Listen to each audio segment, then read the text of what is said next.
Quel est le point commun entre ce dentifrice, ces chewing-gums, ces bonbons et ce plat cuisiné? Eh bien, ils contiennent tous un ingrédient mystère, le E171, des nanoparticules de dioxyde de titane pour les initiés, un additif chimique au pouvoir blanchissant. On en trouve donc dans tous les produits qui sont majoritairement blancs, par exemple le dentifrice, et dans de nombreuses friandises pour les enfants pour que la couleur qu'on donne aux bonbons puisse tenir. Donc c'est un problème parce que les nanomatériaux sont très petits, plus petits que les globules rouges du sang.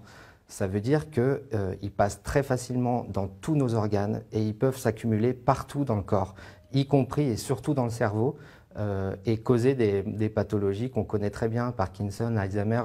Chaque année dans le monde, 8 millions de tonnes de dioxyde de titane sont disséminées dans les produits de consommation courante, alors que ces nanoparticules sont très différentes des substances classiques.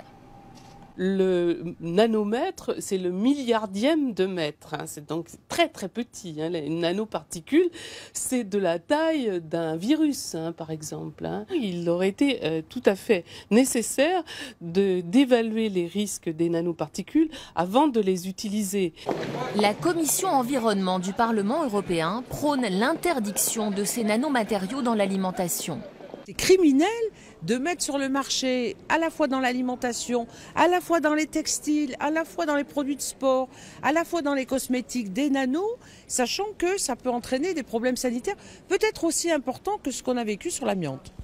À la conférence environnementale à Paris, les associations demandent un étiquetage obligatoire des produits qui contiennent des nanoparticules pour que le consommateur ait le choix.